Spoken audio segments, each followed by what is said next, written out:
Hello and welcome to Sounds Heal Podcast. I am your host, Natalie Brown, and thank you so much for joining me as we continue to explore the fields of sound therapy, sound healing, and using sound for health and wellness. Today, my guest is Katie Down. Katie is both a music therapist and a sound healing practitioner. She's an educator, performer, and composer. And we have a wide-ranging conversation from acoustic ecology, soundscapes and sound walks, to mindfulness and music, her compositions and improvisations, as well as her experience and background in music therapy and deep listening, sound healing, facilitating meditations. And of course, we do address that big question of what is the difference and similarities between music therapy and sound healing? We also have a discussion about managing with the sound work during these COVID-19 times. This episode is sponsored by the Om Shop and Spa. The Om Shop offers a vast array of sound healing and vibrational medicine tools. Their showroom is the largest in the country as far as quartz crystal singing bowls, sound healing instruments, and vibrational medicine tools. You can visit them online as well, theomshop.com, to check out their products, as well as their online learning center, blog, and they offer beautiful sound healing journeys as well. So check them out online, and thank you so much for their support of this podcast. Please enjoy this episode with Katie Down. I think a great place to start, because I kind of looked at your resume and your websites, and it's just really an amazing, holistic approach to looking at sound and music therapeutically, and just all the things you've done and learned. I think it would be nice to go back and look at how maybe your musical childhood, and I don't know the order of how things happened for you, whether it was really music first and then therapy and then mindfulness, but if you could kind of walk us through your background and how things developed for you, I think that would be really interesting. Okay, sure. I'll try to be brief. So as a kid, I I started playing the flute. That was my first instrument, and just really randomly and haphazardly, not by choice. It was sort of, you're going to be in the orchestra, pick an instrument kind of thing, and so it became the flute. And I took to music. So it was shortly after I realized that music was going to be an integral part of my life and that I would pursue being a musician, which happened pretty quickly. By the time I was in high school, I knew that was going to be the track.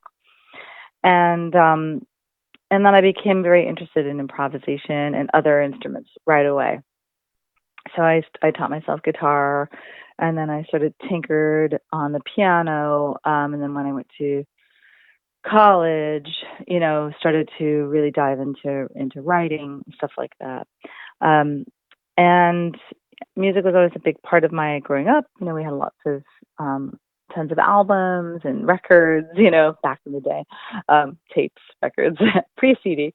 And so there was a lot of listening to music. And both my parents were quite musical, although not musicians. But artists. My father is a painter, and my mother, she passed away, but she was a theater director, which then led me into diving into the world of theater a tiny bit as well. So from undergrad into grad school for composition, I sort of had a bit of a crisis after going to kind of elitist schools for music. I thought, what is this doing for the world? And, what am I doing and why? One of those existential moments. So I started to volunteer for an NGO at my last year of grad school. And this NGO was specific. I wasn't working; I was volunteering for them. I did concert promotion and did fundraising events for them as a way to get involved during the Bosnian War. And during that time, there was in the office I saw a book called Letters from Sarajevo, which was a compilation of letters by the UN correspondent Anna Cataldi. And this is pre-Dayton peace accords. And so I took the book out of interest and read through it, and it was so moving that I thought this should be a piece of theater. And I'd like to make it a piece of theater to raise awareness about what was going on in the Balkans at that time. And so I approached a theater company, and we co-produced this play, which got me into doing theater music. And the reason why I'm kind of giving you that sort of, it's kind of a circuitous route to where how I became a music therapist is that through the lens of doing something for the purpose of something else, right? So making a piece of theater in order to raise awareness and in order to raise funds for bringing medical supplies to these besieged areas in Bosnia. It took me into the track of doing other kinds of work, working with schools and hospitals.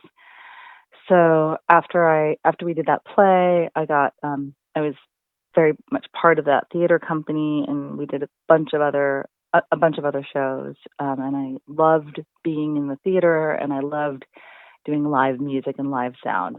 And I got very much into sound design, and actually became a theatrical sound designer. I moved to New York and worked as a freelance designer in the city here, and also worked as a teaching artist, and worked with very troubled schools. Schools were, in very tough neighborhoods, and I did that for many years. And I was a project manager for a while for an organization that worked with these schools and brought in arts programming. So there was sort of this twofold, I guess, path of being in the theater still, very very much so at this point in New York, but also wanting to work, with underserved populations or people who are compromised in some way. So arts and education was a big part of that. And I did a lot of sound design stuff with the kids, and did tons and tons of sound walks, tons of recording environmental sounds, which brought me into an awareness of acoustic ecology and sound mapping, and then brought me into Pauline Oliveros' work of deep listening. So it's all like just, it's got this spider web of trajectory of leading towards going into sound specifically, which is why we're talking.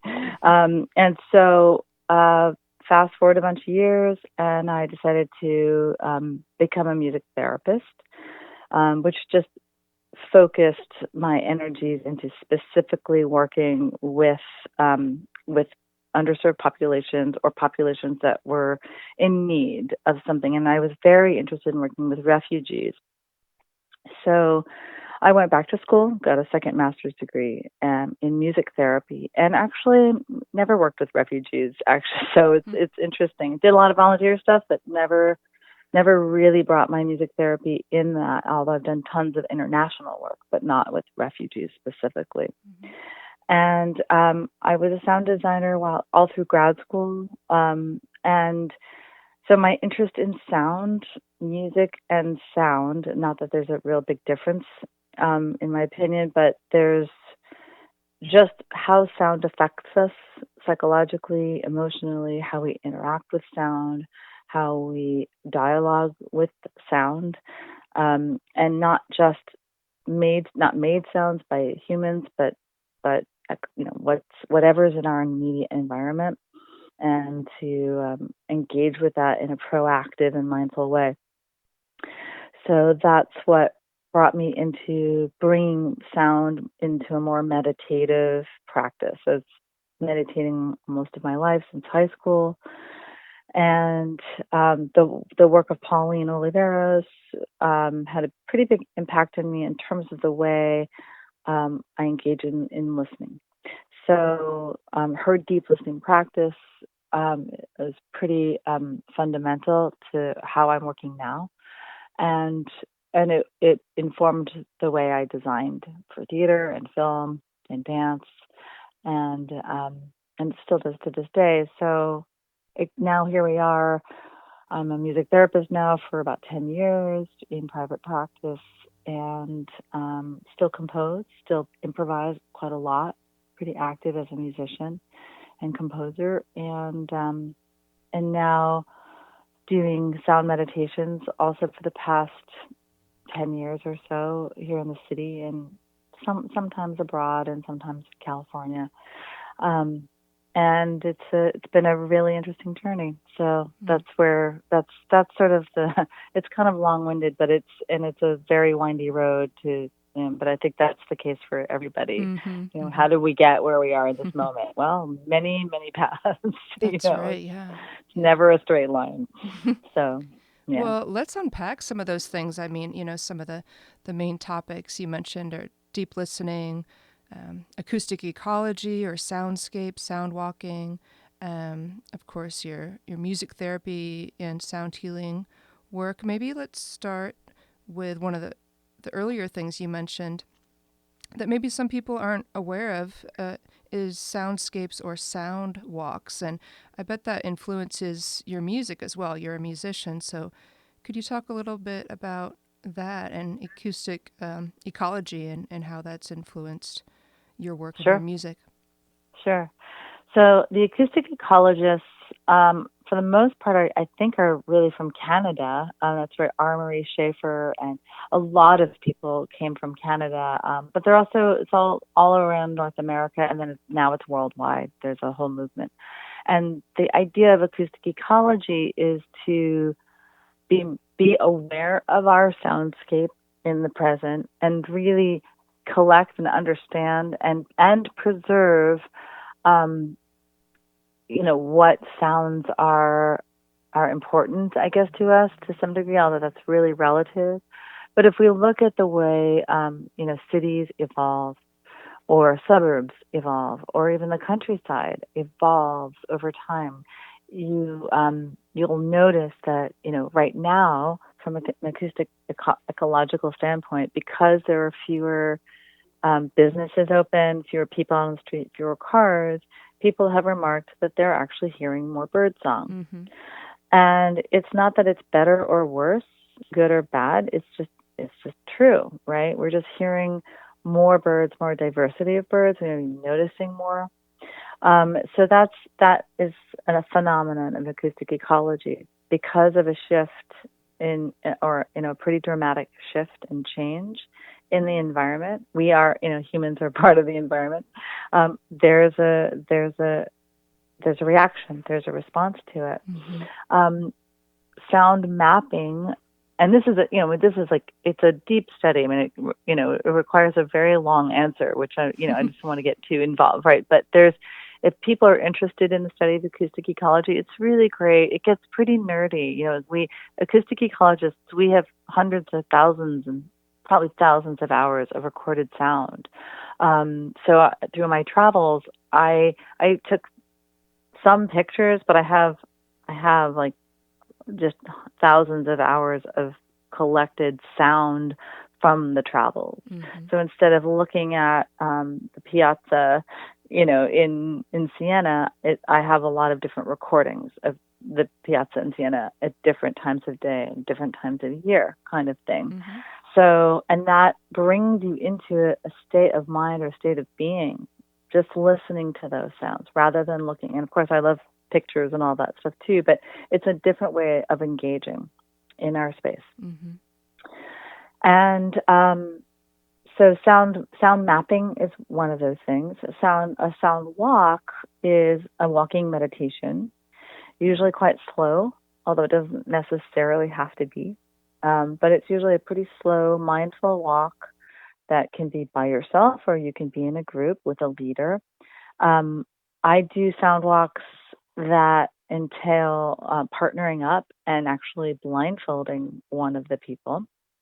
So you have two people walking. One person is a meditation mask, a lightweight, um, what we call mind. They're called mind folds, and so your eyes are open, but you have total darkness because there's a little eye sockets there. They're kind of fun, and they're meditation masks. And the purpose of that is to engage in the listening experience through touch, through a sensory awareness, through movement, through breath, through smell, through all of the other senses. So we're taking away sight and heightening all the other senses as listening mechanisms. It's really fun. It's one of my more favorite things to do. I've done it all over the world. And it's a sound bath. I consider those sound walks or any sound walk a kind of sound bath actually, because it's a deep listening, meditative experience, full immersion in sound, whatever the sound is. That sound could be the ocean, a forest, or it could be Times Square.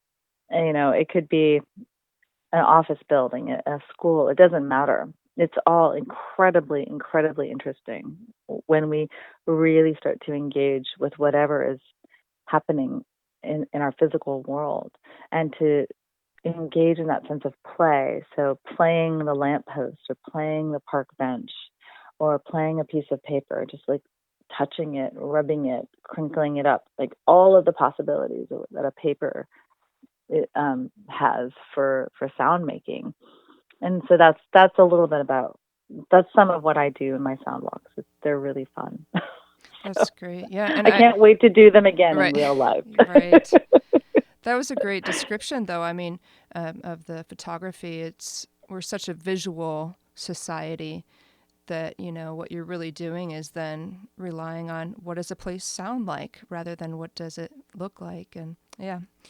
And a really great book for those that are more interested in that, of course, by R. Murray Schafer. I believe it's called Soundscapes, Exploring the Sonic Environment, and his great work he did through the Vancouver Soundscape Project. Really beautiful, fascinating book. So I encourage people to look into that. Now, would you compare that to deep listening practices? I mean, that is a type of deep listening practices, but what else would you encourage people to do to kind of gain more sensitivities to listening, to that sense? I don't know. I mean, I think slowing down and just like paying attention and noticing. That's There's no right or wrong way to listen. So, and there's so many amazingly fun and engaging ways to listen. Um, there are all kinds of different ways. You could plug your ears and listen that way, right? So actually take away some of that and begin to listen. Um, you know, Paying attention directionally. One meditation is just paying attention to what's in front of you, really breathing into the sounds that are in front of you, closing your eyes, and finding all the nuances. And then, to the left, and then to your right, behind you, above you, below you. So all directions, and really spend a couple of minutes really being with those sounds and finding out, like, how far away are they? What is the timbre, the texture, the quality? How does it make my body feel? So that's a somatic observation. How does it, do I have an emotional reaction? So that's an emotional observation. What is it? Just out of like a fact, it's a passing car. That's like a non-judgmental observation. It's just fact, car passing, boom. There's many ways that we can observe and engage in listening, just in that trajectory, factual, found, how's my body reacting? How am I emotionally responding to it? What's it reminding me of? How do I want to engage with it? Do I want to play with that sound? And just, you could go on and on and on with just a very simple act of listening. So that's it's meditation can be fun, Right. and deep listening is fun. I find it fun. So and Pauline's work is vast, and the acoustic ecologists are engaging. They might not call it necessarily deep listening, but it certainly has. It's the same kind of thing. So really engaging in mindful awareness of um, our sonic arena. Mm-hmm. Let's look at now. What's really interesting is usually someone is either a music therapist or a sound healing practitioner. And of course, you have experience in both and you do training programs in both. Could you relate and compare those two fields for us? That they, to me, I mean, they're truly connected. I mean, why do they have to be different? But they are. I mean, and they have their own regulations and their own trainings. And I'm just curious about your thoughts about those two worlds. Yeah. I've been asked that question quite a bit. I've been asked to write about it. And I'm in the process of writing something about it now for a journal. But um, I have given it a bit of thought, and it's an interesting thing. And I do agree with you, Natalie, that there really isn't, like, sort of from a fundamental standpoint, why make the distinction if the goal is to have um, a healing outcome, but then it's much much more complex than that, because then we are asking ourselves, what does healing mean and what is healing? um, Therapy isn't necessarily healing, but it's part of healing. It's in the healing arts. So as psychotherapists, we uh, there are many layers to psychotherapy, right? And um, so as music therapists in New York, we're trained to be psychotherapists. We're licensed, so we have to do, you know, I don't know, 2,000 hours. We have to pass difficult board exams and tests. Um, we have to go to grad school. Mm-hmm. We have to do internships and then field work, and then we have to do our hours to accrue those hours for licensure and for board certification. And then after all of that, we have to continue with continuing education for the rest of our careers to keep up the license and the board certification. So we can't, once you have your license and your boards, you have every 5 years you have to Mm-hmm. submit paperwork to prove that you're continuing to develop in your field. It's kind of like a teaching license, really. Yeah. Yeah, it's In like that any in that way. it's like any license. Yeah. It's any licensed profession has those criteria. Right.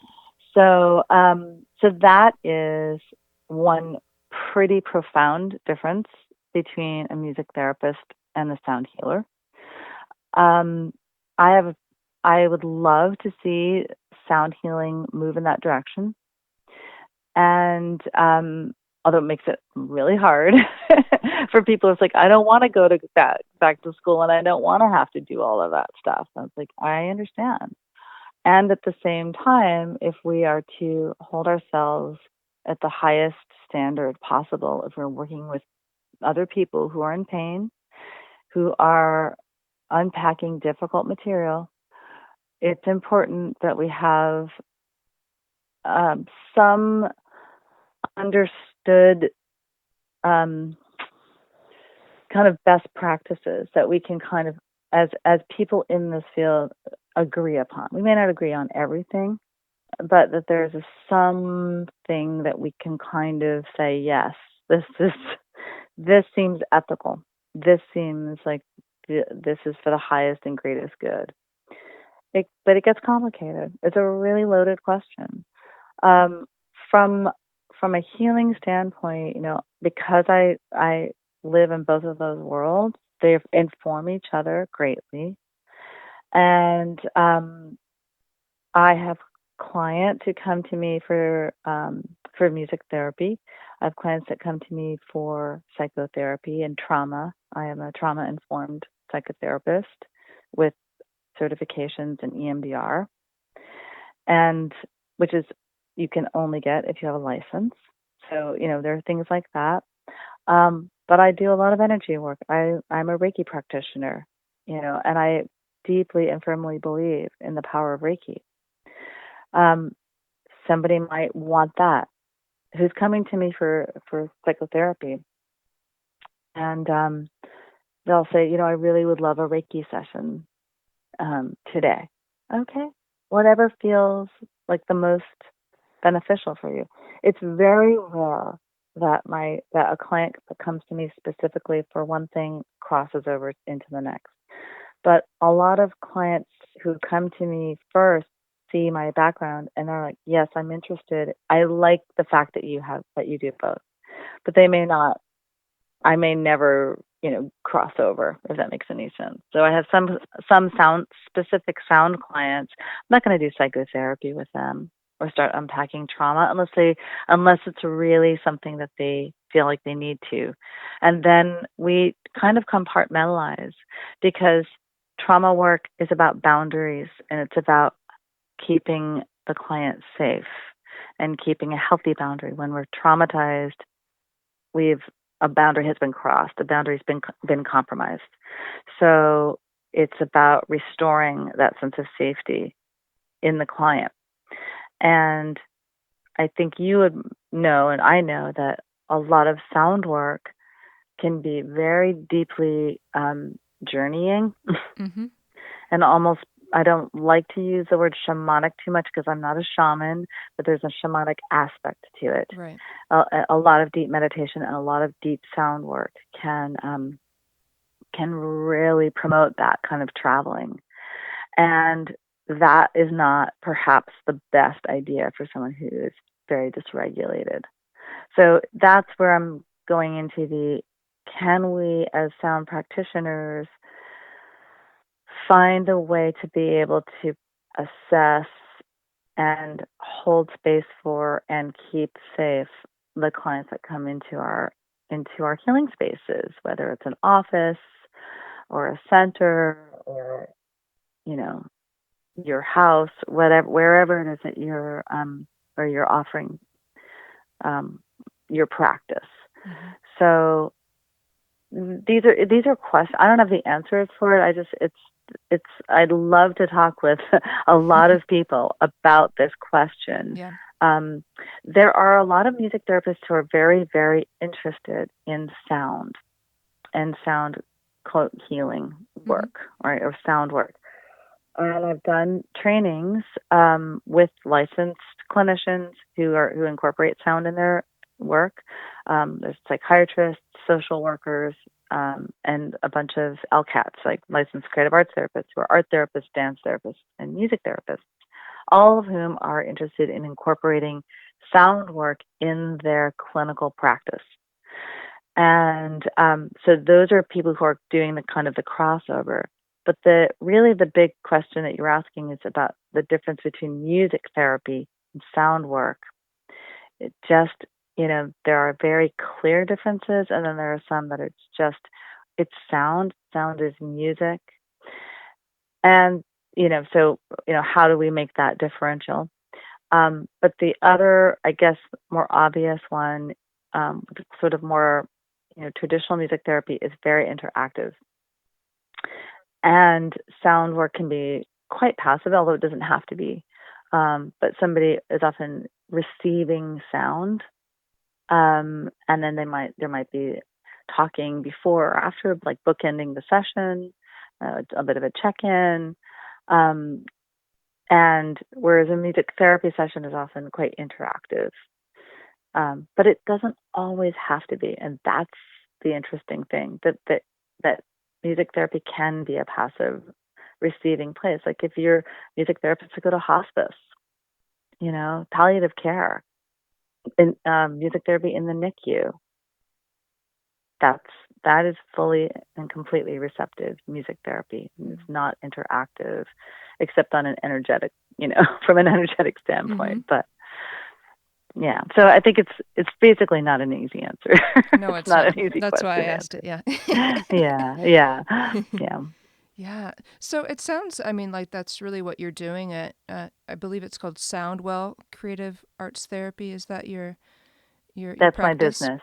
Yeah. So you're integrating psychotherapy with these healing practices as well, and mindfulness, and offering tools that are unique to the individual's needs, and just being able to offer both sides, both the more therapeutic and psychotherapy, as well as practices that they can be provided with to work on their own, is what I'm... Absolutely. Yeah, okay. And I think that some of these, some of the sounds in sound work, it's very drone based. So a lot of drone based instruments. And that is, like one of the fundamental aspects of, sound baths, for instance, are drone-based instruments that have a continual sound. The bowls, the gongs, the shruti boxes, the tuning forks, everything is like very resonant and very drone-based. And there's a containment and grounding aspect of the musical drone. And so if we look at it from a therapeutic standpoint or a psychotherapeutic standpoint, like, why do we want to ground our clients? Why do we want to have them feel safe and have a good boundary, right? So the drone really begets that. The drone can really facilitate that quite quickly. So one could start a psychotherapeutic session with a singing bowl just to clear space and hold space and create sonic containment right away in order for traumatic material to be processed. So you could even, just incorporate, that's where maybe that crossover that's an example. I have a sound chair that the chair is, it's a harp, and the back is a resonating board. So my clients will sit in the chair, and sometimes they'll say, "Oh yeah, I just want to start with the chair first before we go into, whatever it is that they're coming to me for." So that's a wonderful way to deeply listen right away. They can feel the sound. It really gets the energy moving. They'll feel, almost safe, especially if somebody's having a dissociative response. It gets right back into the body, right? And that's the key, that we want it, we want that body-mind connection always to be at the forefront. So this is, the tools that we're using in sound healing can very effectively be incorporated in clinical work. I think it's just a matter of like knowing what you're doing and being in a place of discovery and curiosity, and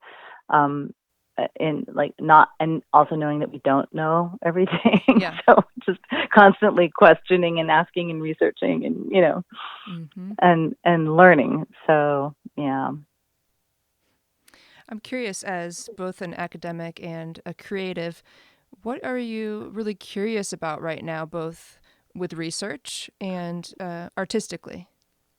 Well, I'm not. It's a good question.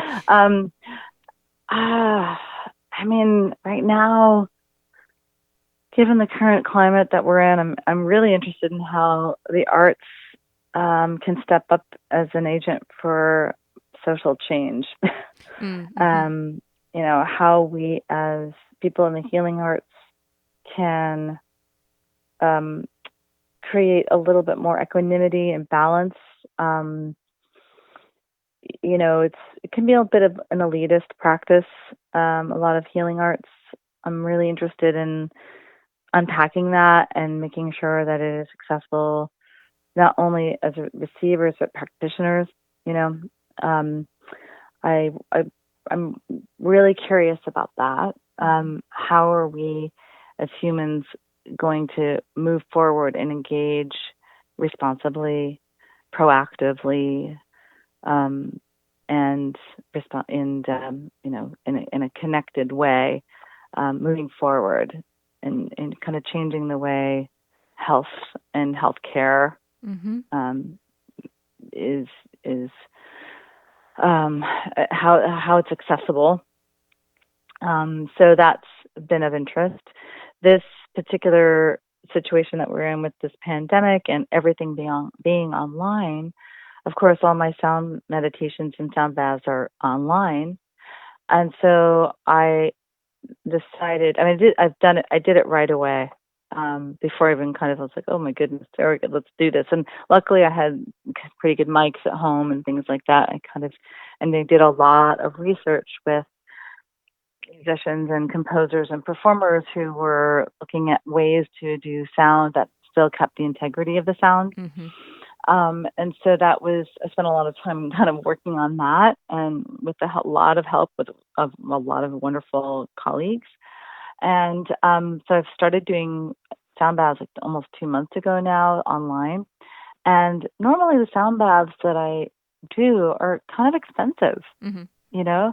It's just sort of like, this is the rate. This is the kind of agreed upon going rate.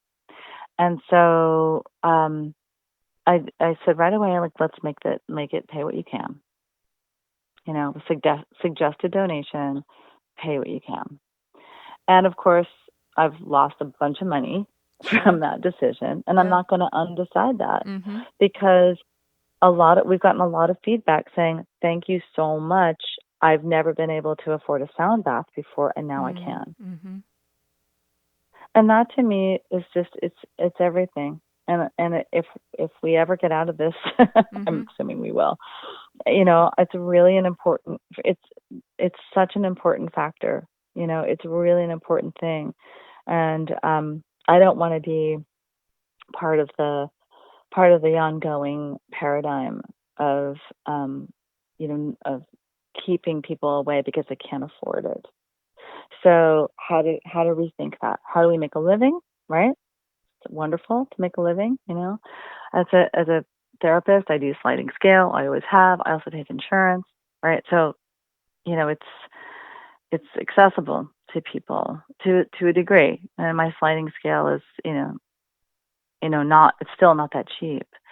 But I have one. Not everybody does. Some therapists just, this is their rate and that's how they roll, and they do extremely well financially. But I'm curious about, like, where are we going from this point forward? How is this going to change our paradigm of thought? How is this going to move us into the next phase, so that healing is accessible to literally every single person on the planet? And it's a question, I don't know, but that is one thing that has come to the fore pretty quickly. And I'm also, I'm really hoping that listening becomes more of an integrated practice for us as humans. Being that everyone's aware of things, we're super aware of all the sirens in the city. We're super aware of all the birds that have come up. Our sonic landscape has shifted. It is constantly shifting. And what is that? How is that informing us? Right. Can we take that awareness and move it into something proactive? So that's not an academic interest per se. It's more of a sociological interest. So yeah. Why do you think listening is so important? What in your vision, what could that shift for people if listening was as important as what things they were watching or visualizing? I just think that when we look at things, and it's very hard to look at something without being discerning, because we label things. I'm looking at, like, oh, this is a lamp. This is a lamp that looks a certain way, but if I close my eyes, and I certainly can't listen to the lamp, but if I close my eyes and just touch the lamp, and then listen to the I'm doing it right now as I speak to you. I'm touching the lamp, and it's kind of like this lovely beveled glass, and it's dusty.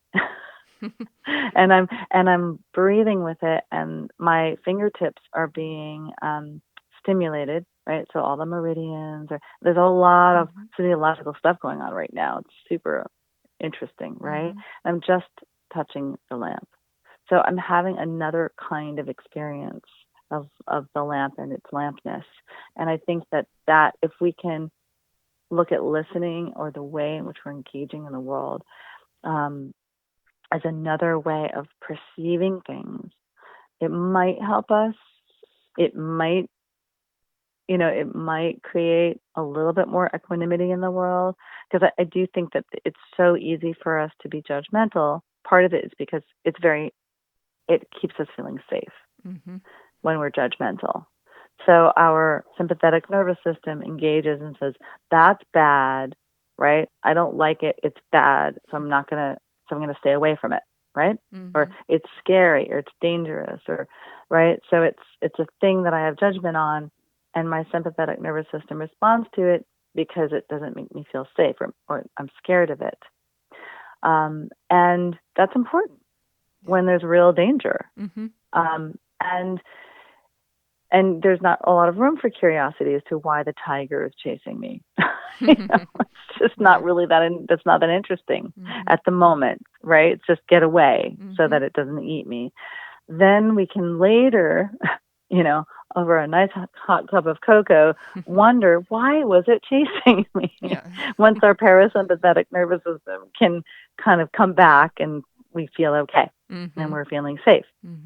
And so but I think curiosity is one of the key components to healing. I've called something, when I teach, I call it the 3 C's of mindfulness and music, which is creativity, curiosity, and compassion. And I've taught a course on this. So there's an ongoing course through a music therapy academy for music therapists out there. And one of the things that the students but are asked to think about are the 3 C's of mindfulness and music. So those 3 C's I'm calling compassion, creativity, and curiosity, not necessarily in any particular order. But I think that when we have those 3 things as artists, it makes the engagement more full, or a richer experience when we have those 3 C's. And as somebody in the healing arts, when is creativity in the session? When is compassion in the session? When is curiosity in the session? And hopefully they're always there, but sometimes one is a little bit more prevalent than the other.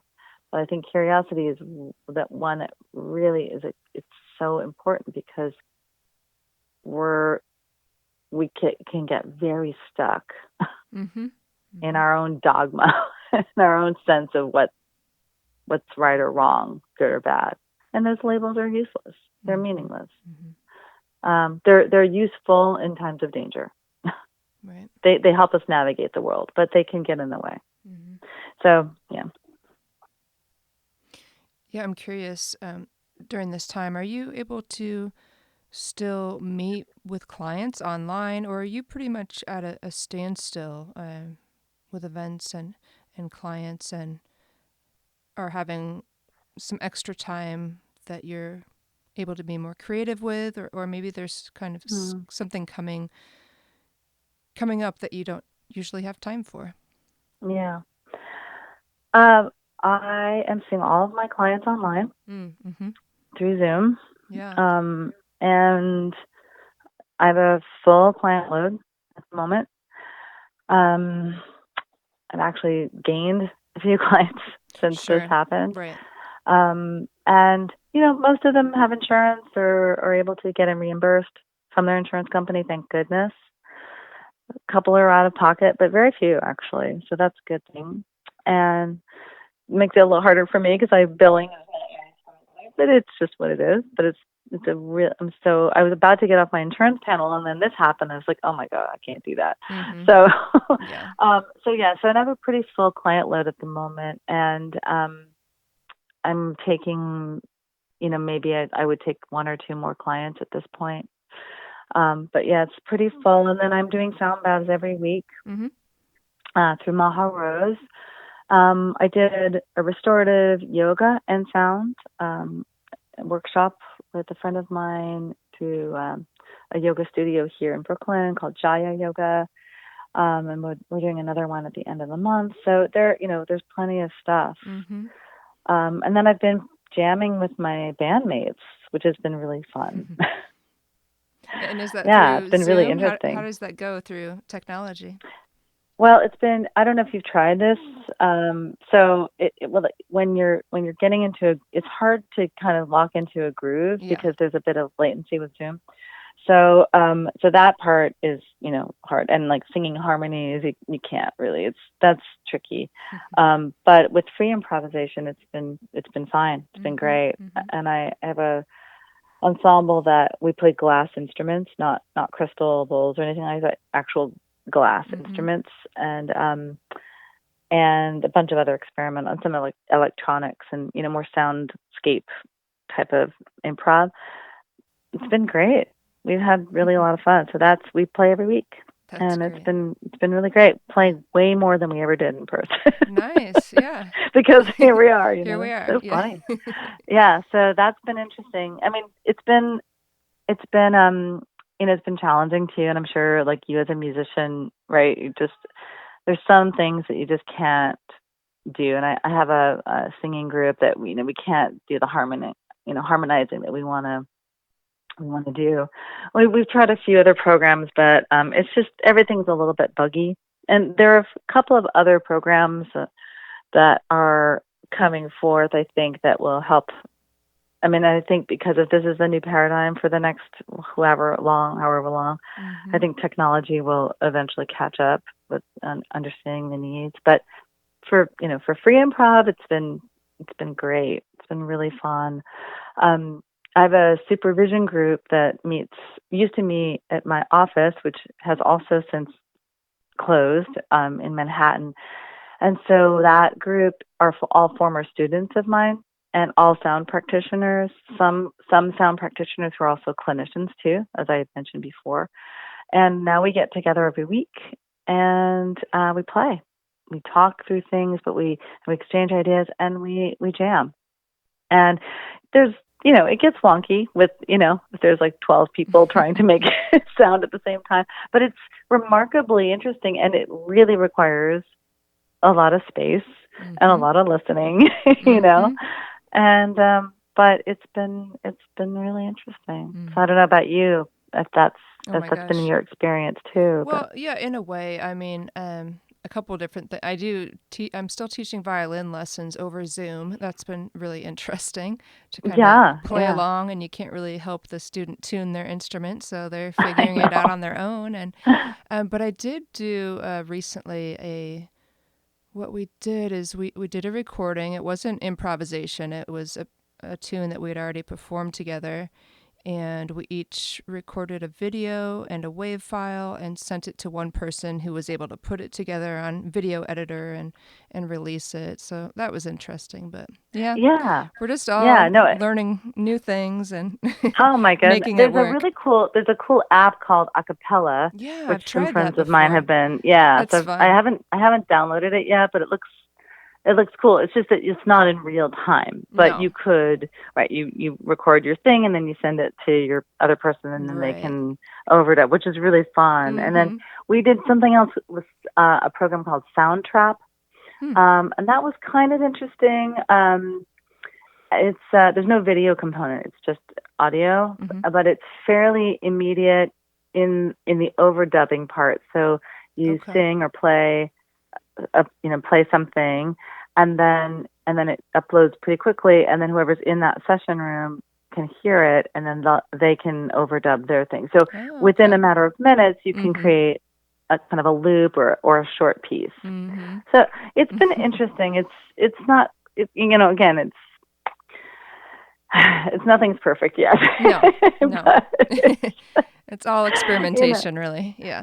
Yeah, and actually, some friends of mine created something called concerts from cars, Mm. and they've been performing out of their cars all around New York City. Oh, It's that's been cool. really, That's yeah, cool. it's fun, and mostly kind of like pretty raucous, drums and horns and stuff like that, and but really sweet, and you can book them. So like, yeah, please send, like, my neighborhood wants this concert. Oh my And gosh. then they've gotten paid. People are paying them. It's like really cool. There's so many neat ideas out there, and really interesting, because limitations promote creativity. So there you go. I So hope a here we lot of are. ethnomusicologists and folklorists are tracking all of this. So years later, they're looking back at all these amazing creative things that have happened. Absolutely. Yeah. Absolutely. I mean, sociologists, Mm-hmm. Yeah. ethnomusicologists, Yeah. and acoustic ecologists are having, it's an amazing time right now. It really is. And psychotherapists, Yeah. because how we're dealing with therapy, not seeing our clients in our cozy offices where you can, you know, really engage, and offer someone a tissue, or please lie down on the couch or take a moment. Nothing. It's really intense. But at the same time, it's been effective, and everyone's just managing the Mm-hmm. best that they can, Mm-hmm. and it's a very interesting time. I mean, super, super interesting time. And I've been wanting to journal about it more, and I haven't given myself the time to do it. Right. But this conversation is, yeah, just because it's a blip in time. Everything's ephemeral, and it'll be very easy to kind of go back to how things were very quickly. And it's amazing how quickly we've adapted to this That's new true. norm too. That's So true. as quickly as we have adapted to this, we'll readapt. I mean, it's still surreal, but yeah, you have kind of gotten used to. I'm curious, what this might look for you afterwards. I know you have some trainings and events that may happen later this year. Are you kind of thinking ahead as far as what's going to change for you? If you might move things online if they can't be in person? Yeah. Um, I don't know Right. is the answer. We we have our sound school training through Maha Rose has been, obviously it's not going to happen this summer. It was supposed to happen in August, and we usually offer a level 2 retreat, so it's 5 days, and that's not going to happen. So I don't think we'll do it online. I have a feeling we're just going to pause. And I'll continue doing my clinical work. I'm gonna probably be doing more teaching in the fall, and so and everything will likely be, online at the Mm-hmm. moment. But no workshops right now that I Right. can think of, except for barring the one-off sound baths and maybe some restorative work. I've been thinking about doing some like just sonic or sound walks, and recording them. And sometimes I've done sound walks where it's a pre-recorded suggested meditation to, like, here's the map, this is where you're going to go, put on your headphones to, you can just upload it to your phone or on a SoundCloud or something like that, Mm-hmm. and go take this walk and listen to these things. So I've been kind of toying with that idea of doing that, and making that available. Mm-hmm. And yeah, and I do Facebook. I'm not a Facebook person. I've never really been a Facebook person, but since this happened, I've been doing meditations every Monday through Friday, as a way for me to ground myself and Mm-hmm. Mm-hmm. be present. So I'm offering it up every morning at 10:10 a.m. Okay. Mm-hmm. And that's on my Facebook Live page, so people can it's free, and it's usually about a 10 to 15 minute meditation with some sound and some words and some breathing and some toning, things like that. And that's been I'll do that for a little while longer. I've been doing it for almost 2 months. Well, I'm curious, what's the best way? I know on one of your websites I was able to hear some of your glass music and things like that. What's the best way for people to find out what's coming up next when you do have events and to listen to some of your music? Yeah, well, I have 2 sites, and so it's so funny because promotion is like a little, it's tricky. Not the best. I'm not like an Instagram person so much, although I'm trying. So on my Soundwell Center, there are, and I need to update it actually because I've probably done it for the month of May, so I need to update. Sure. Yeah. And then to listen to my music, you can go to my katiedown.com, and it's a pretty perfunctory site, but it you can check out some of my original music. Newborn Trio is up there, which is the glass ensemble that I was talking to you about, and then I have a group called the Ukuleles, which is a ukulele foursome with a tap dancer and lots of crazy antics and body songs and things like that, which is a whole other, thing, whole other track. So that's just my name, and it's a very, very simple site, self-designed. So, but yeah, it's there's some sound in there. Nothing sound bathy yet. Obviously, I'm sure you've been asked, maybe you have already, like sound baths that are recorded for people. I haven't done that just yet, and part of it is because the way that I feel like the sound baths are the most effective is because of their ephemeral quality, and because it's an immediate response to the here and the now, and so recording is great, and I will do something. I don't know if I would call it a sound bath personally. I might just call it, here's some sound. You can bathe with it if you like, or you can dance with it, or whatever you want. Do the dishes, listen. But and I think, I don't know if it's just my personal opinion, but I don't record any of my sound baths. Like it's a no-no. Right. And people have asked, and I said, absolutely not. I'm not going to do that because first of all, I would need permission from every participant. And then it just does something different to the consciousness, because if you're being recorded, or that the event that you are part of is being recorded, your way, or your ability to really drop in might be affected. So I wouldn't do that. But yeah, I will probably do some recording. I went into the studio with a friend of mine who's an engineer last year, and we recorded a bunch of really interesting improvisers. And so that's in the can. So that will come out hopefully this year. Yeah.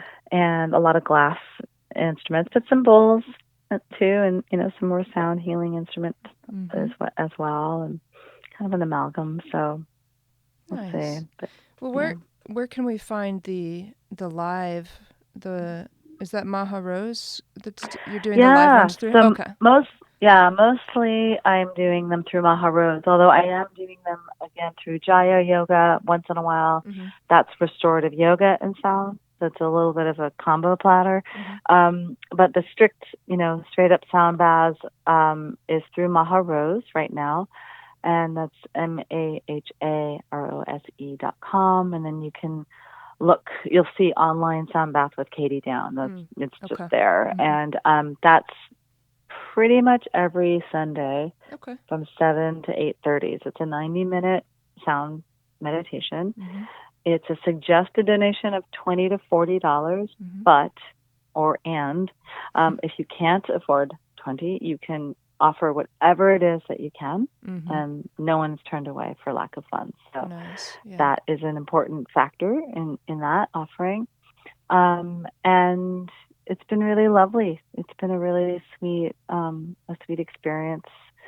Some people come every week, and some not, and it's back and forth. There's a lot of good sound baths out there right now that are online. So a lot of different offerings. Some are free on Instagram and Facebook, right? And some are not free at all. It's just, and for me, the reason why I don't do them on Instagram and Facebook right now, other than this, like the 10-minute, 15-minute meditation I offer on daily, which I'm not calling a sound meditation at all. It's another kind of thing, but is that in our sound baths through Maha Rose, everyone is present in a room virtually. We share a little bit about where we're at, what our intention is. We do some breath work together. We do some toning together.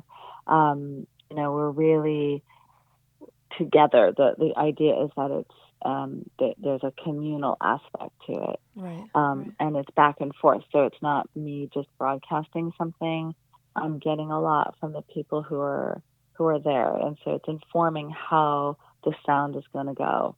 In a lot of ways. So that's why we do it through Zoom, and it's through my therapy site, which is a bit of more of a firewall. So it's a secure site, because I know there's been some crazy shenanigans on Zoom. Right. But 10 therapists got together, and we purchased a Zoom package that's supposedly more secure. Okay. That's more HIPAA compliant, yeah, and less prone to nefarious activity. Right. So far, touch wood, nothing like that has happened, and you have to register. You have to and you get your password. You can't just. I don't like to send out a Zoom link. Then we know exactly who's there. So if 20 or 40 people have signed up, and that's who is on the Zoom call, then I know that we're in good shape. It's like we're safe. So, yeah, it's a crazy world we're living in right now. It is. It certainly is. Interesting but times. But Maha Rose pretty much every Sunday night. I think I took one off, and I might take another off. But right now, Sunday nights from 7 to 8:30 is Great. how we're rolling. Nice. Yeah. So. Well, thank you so much for your time today, your reflections, and sharing about your work. It's really been great to talk with you. Great. Lovely. All right. Have a wonderful day. Yeah, you too. Okay. Bye-bye. Okay. Bye. Thank you for tuning into this episode of Sounds Heal Podcast, sponsored by the Om Shop and Spa. You can keep up to date with what's coming up next at soundshealstudio.com. Check things out on Facebook at Sounds Heal Studio, and you can listen to all previous podcasts as well as music meditations on the YouTube channel at Sounds Heal Studio.